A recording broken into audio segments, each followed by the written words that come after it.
Good morning, students. In the last video, we discussed about the different parts of a flower, and we also discussed in details about how does male reproductive organ and female reproductive organ of a flower look like, and also we discussed about unisexual and bisexual flower. So now, moving ahead on in this topic, so the ovary contains ovule and each ovule has an egg. So जो ovary है ये हमने पढ़ा था, this is the female part of the female reproductive organ. और ovary के अंदर क्या होता है? ओव्यूल. और ओव्यूल के अंदर फीमेल का गैमीट होता है which is egg cell. Male germ cell को कौन प्रोड्यूस करता है? The male germ cell is produced by the pollen grain. तो याद रखना है, मेल जर्म सेल को कौन प्रोड्यूस करता है? It is produced by the pollen grain which fuses with the female gamete present in the ovule. और female gamete कहाँ पे प्रेजेंट होता है? ओव्यूल के अंदर. The fusion of the germ cells or fertilization gives the zygote which is capable of growing into a new plant. So जब ये mail gamete female gamete के साथ फ्यूज करता है, means when these germ cell मतलब male gamete female gamete, they fuses. इस process को क्या कहते हैं? Fertilisation. The process of fusion of male gamete with female gamete to form a zygote is called as fertilisation which is responsible for growing in to new plant. तो ये जो zygote बनता है, this finally grows in to a new plant. Thus, the pollen grains need to be transferred from the stamen to the stigma. तो अब आपको इस process से ये पता लग गया कि जो pollen grains हैं जो कि किसके अंदर बनते हैं? स्टेमन के अंदर. याद रखना है, pollen grains they are made inside the stamen and they have to be transferred to the stigma. हमने कल जब फीमेल रिप्रोडक्टिव स्ट्रक्चर पढ़ा था हमने, तो उसमें देखा था ना, सबसे ऊपर क्या होता है? ये स्टिग्मा होता है, क्योंकि stigma then style then ovary. Egg जो है फीमेल का गैमेट तो यहाँ पे है, तो मेल गैमेट को यहाँ तक पहुँचना पड़ेगा ताकि वो फीमेल गैमेट के साथ फ्यूज हो सके. अब जो प्लांट्स होते हैं, प्लांट्स तो मूव करते नहीं हैं एक जगह से दूसरी जगह पे, सो दे नीड सम एजेंट्स. उनको कुछ एजेंट्स चाहिए होते हैं जो पोलन ग्रेन को जो है फ्लावर के फीमेल रिप्रोडक्टिव ऑर्गन के स्टिग्मा तक पहुंचा दे. उसके बाद वो आगे जाके ग्रो करेगा, और डिपेंड करता है कि वो आगे जाके ग्रो करेगा या नहीं करेगा. So if this transfer of pollen grains, now अब इसको पॉलिनेशन कहते हैं. The transfer of pollen grains to the stigma, उस प्रोसेस को हम पॉलिनेशन कहते हैं. अगर ये ट्रांसफर पॉलन ग्रेन का सेम फ्लावर के ऊपर होता है तो उसको हम सेल्फ पॉलिनेशन कहते हैं. मतलब जो, जैसे कि आपने लिखा था, जो बाइसेक्सुअल फ्लावर होते हैं उनके अंदर मेल रिप्रोडक्टिव ऑर्गन भी है, फीमेल रिप्रोडक्टिव ऑर्गन भी है, तो उनमें काफ़ी ज़्यादा चांसेस होते हैं सेल्फ पॉलिनेशन के. तो अगर सेम ही फ्लावर के स्टिग्मा से सेम ही फ्लावर के पॉलन ग्रेन्स सेम ही फ्लावर के स्टिग्मा पे जाके गिर रहे हैं तो उसको हम सेल्फ पॉलिनेशन कहते हैं. और अगर पॉलन ग्रेन्स जो है वो एक फ्लावर से दूसरे फ्लावर पे जाके गिरे तो उसको क्रॉस पॉलिनेशन कहते हैं. सो पॉलिनेशन का मतलब क्या होता है? Transfer of pollen grains to the stigma. अगर वो सेम ही फ्लावर में हो रहा है, सेम ही फ्लावर के पॉलन ग्रेन्स सेम ही फ्लावर के स्टिग्मा पे गिर रहे हैं तो उसको सेल्फ पॉलिनेशन कहते हैं. और अगर एक फ्लावर के पॉलन ग्रेन्स दूसरे फ्लावर के स्टिग्मा पे जाके गिर रहे हैं उसको हम क्रॉस पॉलिनेशन कहते हैं. सो ये ट्रांसफर जो होता है पॉलन ग्रेन का from one flower to another flower, वो किसकी हेल्प से होता है? वो होता है डिफरेंट एजेंट्स की हेल्प से होता है. लाइक विंड, हवा में उड़ के भी जा सकते हैं पॉलन ग्रेन्स, पानी में भी बह के जा सकते हैं. इवन एनिमल्स, जैसे एनिमल्स जो है वो फ्लावर्स के बीच में घूमते हैं तो उनकी बॉडी में चिपक जाते हैं, फिर वो इस तरीके से दूसरे फ्लावर के पहुंच जाते हैं. So these are the agents of pollination. So this is pollination. Now what happens after the pollen grain reaches the stigma. अब पॉलिनेशन हो चुकी है, मीन्स पॉलन ग्रेन जो है वो स्टिग्मा के ऊपर पहुंच चुका है.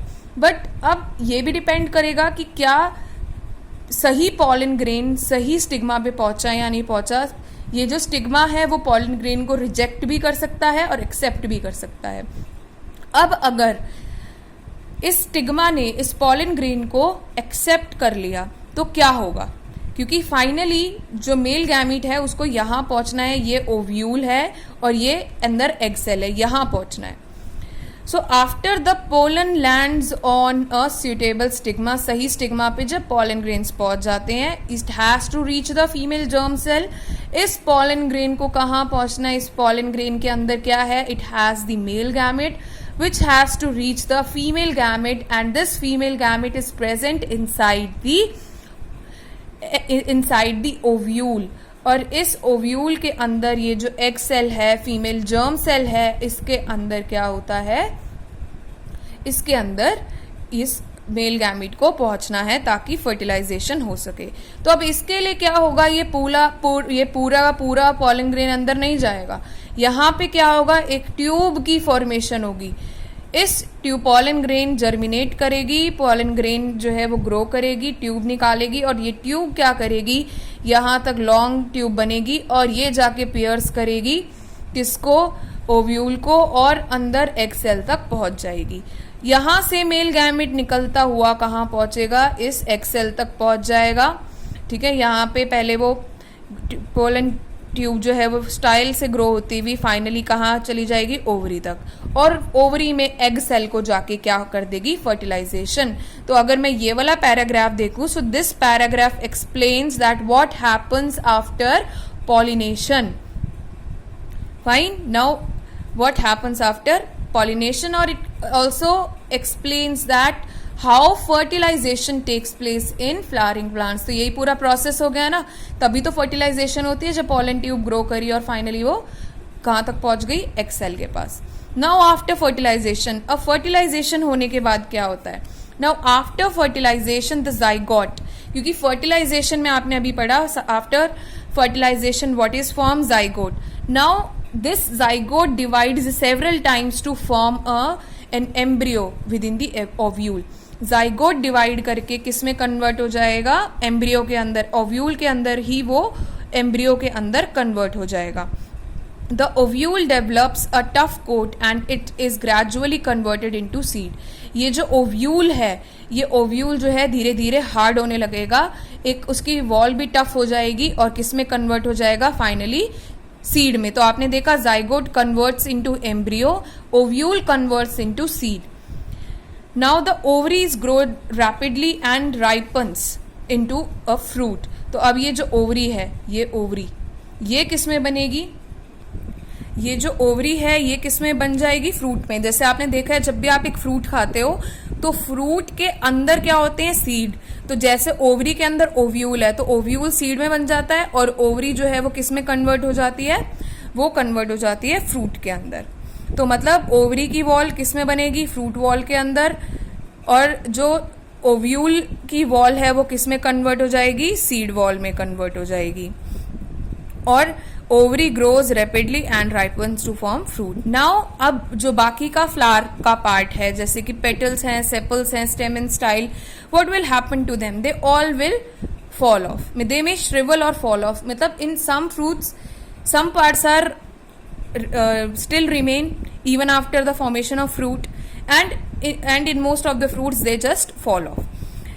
Now one question is asked to you, have you ever observed any flower part still persisting in the fruit? क्या कभी कोई फ्लावर का पार्ट जो है वो स्टिल फ्रूट में रह जाता है? तो हाँ, रह जाता है। सेपल्स, जैसे आपने कभी ऑरेंज खाया हो, ऑरेंज में आपने देखा होगा कि साथ में छोटे छोटे कभी कभी लीव्स भी लगे होते हैं, ग्रीन कलर के होते हैं ना छोटे छोटे से leaves, they are the sepals actually में, बिकॉज उसका जो ऑरेंज का फ्लावर है वो तो कम्प्लीटली फ्रूट, ओवरी जो थी वो तो फ्रूट में कन्वर्ट हो गई, और उसके साथ कभी कभी जो फ्लावर का जो सेपल होता है वो बच जाता है, तो वो सेपल्स होते हैं। अब आपसे आगे पूछा है, try and work out the advantages of seed formation for the plant. Seed formation की क्या एडवांटेज है? और एक और चीज यहाँ पे, ये जो यहाँ से लेके आफ्टर फर्टिलाइजेशन से लेके फॉल ऑफ तक, these are the post fertilisation changes in a flowering plant. और एक फ्लावर में मतलब एक फ्लावर में फर्टिलाइजेशन होने के बाद क्या क्या चेंजेस आते हैं ये इसमें एक्सप्लेन्ड है, right. So now what are the advantages of seed formation. एक तो ये प्रोवाइड करता है नरिशमेंट टू द एम्ब्रियो, ठीक है। जो एम्ब्रियो है वही तो फाइनली किस में ग्रो करेगा, प्लांट में ग्रो करेगा। तो जब वो छोटी सी स्टेज में होता है तो उसको नरिशमेंट प्रोवाइड करता है। और सीड्स जो है वो इजीली डिस्पर्स कर सकते हैं, हम सीड्स को इधर से उधर इजीली लेके जा सकते हैं ताकि हम उसको ग्रो कर सके। इवन कई बार सीड्स जो होते हैं वो लाइटर होते हैं, वो इधर उधर विद विंड भी पहुंच सकते हैं, या एनिमल्स जो है वो उसको पहुंचाने में हेल्प कर सकते हैं। तो seed they help in dispersal of the plant. Now, the seed contains future plant or embryo which develops into seedling, ठीक है ना। जो सीड है वो किस में कन्वर्ट होता है, फ्यूचर प्लांट में। और सबसे पहले क्या बनती है, एक छोटी सी सीडलिंग बनती है। और इस प्रोसेस को क्या कहते हैं, जर्मिनेशन। और जो सीड होता है वो डोरमेंट रहता है जब तक उसको सुटेबल कंडीशन नहीं मिलती, क्योंकि सीड को भी एटलीस्ट कुछ वाटर चाहिए, तभी वो जाके क्या करता है, ग्रो करना शुरू करता है। सो जैसे कि ये एक ग्राम का सीड है, जो चना होता है उसका सीड है। तो इसमें क्या होता है, see this is a seed जो आप कंज्यूम करते हैं, आप जो खाते हैं, दैट जो आप चना खाते हैं वो एक्चुअली में एक सीड है। अब इसके अंदर 3 पार्ट्स होते हैं। अगर हम इस सीड को तोड़ें, this is the cotyledon. Cotyledon का काम क्या है, इट स्टोर्स फूड। ये आपको फंक्शन साथ साथ ही बता रखे हैं। कॉटिलेडन का काम है फूड को स्टोर करना। प्लूम्यूल का काम क्या है, एक होता है प्लूम्यूल, एक होता है रेडिकल। प्लूम्यूल जो है वो फ्यूचर में शूट में ग्रो करेगी, शूट का मतलब स्टेम में ग्रो करेगी। और रेडिकल जो है वो फ्यूचर में किस में ग्रो करेगा, रूट में ग्रो करेगा, right. So these are the parts of the seed. और ये आपको ड्रॉ करना है अपनी नोटबुक में। And this is also a diagram which you have to draw in your notebook. And this diagram shows the germination of pollen on the stigma, means this is showing the process of fertilization in the flowering plants.